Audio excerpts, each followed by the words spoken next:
সেতু ভাঙার কারণে পর্যটকদের ভিড় কমেছে মূর্তি নদীর পাড়ে। ব্যবসারও ক্ষতি হচ্ছে স্থানীয় ব্যবসায়ীদের। লাটাগুড়ি জঙ্গল পার হয়েই মূর্তি নদী, আর ডুয়ার্স মানে মানুষের আবেগ। দূর দূরান্ত থেকে পর্যটকেরা ডুয়ার্সের বিভিন্ন জঙ্গল থেকে নদী, পাহাড়, পর্বত সবটাই ঘুরে আসে। তবে ডুয়ার্সের মধ্যে একটি সেরা জায়গা হলো মূর্তি নদীর সেতু ও তার নিচে নদী, যা পর্যটকদের আকর্ষণ বাড়িয়ে তোলে। কিন্তু বর্তমানে সেই চিত্র না থাকার জন্য পর্যটকদের ভিড় আস্তে আস্তে অনেকটাই কমেছে। কয়েক বছর ধরে সেই মূর্তি নদীতে এখন আর পর্যটকদের ভিড় দেখা যায় না, কারণ মূর্তি নদীর একমাত্র মূল আকর্ষণ ছিল মূর্তি নদীর সেতু। বর্তমানে সরকারের তরফে সেতু ভেঙে নতুনভাবে গড়ার কাজ চলছে, তাই বন্ধ রয়েছে চলাচল। কারণ সেতুর কাজ হবার জন্য চলাচল একেবারেই বন্ধ। এলাকার কিছু ব্যবসায়ীরা বলেন, মূর্তি নদীর মূল আকর্ষণ সেই ব্রিজ, অনেক পর্যটকদের আকর্ষণ সেই সেতুটির। এখানে এসে অনেক মানুষই ফটোশুট করেন, পর্যটকদের টানার একটি মূল আকর্ষণ। তবে সেতুর কাজ হওয়ার জন্য এখানে চলাচল নিষিদ্ধ, তাই অন্যত্র গেলেও তেমনভাবে মূর্তি নদীর স্বাদ পাচ্ছে না। তাই পর্যটকদের ভিড় কমে গেছে, ব্যবসারও ক্ষতি হয়েছে। এদিকে ব্রিজে যে ব্যবসাটা হয়তো এখানে সেরকম ব্যবসাটা হয় না, কারণ ব্রিজে তো ওখানে রানিং লোক যাওয়া আসা করতো, জঙ্গলটা পার হতো, জঙ্গলে ঘুরতো। এখন তো সেরকম এদিকে এরকম নামার মতো জায়গা নেই ভালো।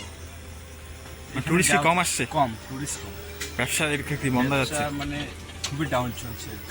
মানে এখন তার কয়েকদিন পরে বর্ষা হ্যাঁ, শুরু হবে। এই যে 15 তারিখ থেকে জঙ্গলটা বন্ধ হয়ে আবার খুলবে সেপ্টেম্বরের 15 তারিখ থেকে। এখানে সিজন, তাহলে আপনারা কোন ব্যবসার সাথে যুক্ত? ডাবের ব্যবসা।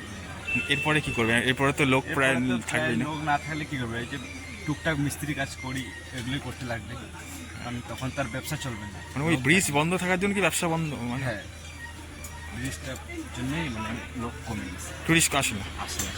আর এখানে দেখারও তেমন কিছু নেই। তেমন কিছু তো নাই, ওই আগে ব্রিজটাতে আসতো, তো ব্রিজটাই তো এখন নাই। ও কিসের জন্য লোক এদিকে আসবে? সেরকম বেশি আসে না, কম। তোমার নাম? মোহাম্মদ শাহরুখ। অনুভূতি? ও আচ্ছা, আপনি নির্মল থেকে? হ্যাঁ, মোটামুটি এমনি ঠিকই আছে। ডুয়ার্স যেটা বলে আমাদের এতে, যেটা মূর্তি বা গরুমারার রেঞ্জের মধ্যে পড়ে, এটা ঠিকই আছে, অসুবিধা কিছু নেই। পাবলিক তো ভালোই এসেছে দেখলাম, যদিও 15ই জুন থেকে জঙ্গল সাফারি বন্ধ হয়ে যাবে, তাও তো পাবলিক ভালোই এসেছে দেখলাম। ওইখানটা মূলত সেতুটা তো এখন কাজ চলছে। মেনলি হ্যাঁ, মূর্তি সেতুটাতে লোকে অনেকে ওখানে ফটোশ্যুট করতো, বা ওখানটা দিক থেকে পুরো নদীটাকে, রেঞ্জটাকে দেখতে পেতে খুব ভালো লাগতো। সেটা এখন আর হচ্ছে না, নতুনভাবে তৈরি হবে। এখন তেমন ভাবে ঘোরার তেমন না না, স্পট নেই। তেমন ভাবে ঘোরার কিছু নেই। এইখানে মোটামুটি ওই এই আছে, আর গরুমারা জঙ্গল সাফারিগুলো হ্যাঁ, আছে। এদিকে তো নদীর গতিপথও তেমন নেই। গতিপথ সেরকম নেই, বর্ষা সেরকম ভাবে এখনো হয়নি। বর্ষা হলে তখন দেখা যাবে। কোথা থেকে এসেছেন আপনারা? আমরা হাওড়া সাঁতরাগাছি থেকে এসেছি। আমরা কালকে দিনটা আছি 7 পয়েন্ট করবো, পরশু দিন আমরা জয়ন্তী পেরিয়ে যাবো। তো এখানে এসে ভালো লাগলো, খুবই ভালো লেগেছে। তা ব্রিজের ওদিকটা গেলাম, ভাঙা দেখলাম, তৈরি হচ্ছে ব্রিজটা নতুন করে। এখানে লোক মোটামুটি ভালোই এসছে, দেখছি ভালো লাগছে। ভালো লাগছে।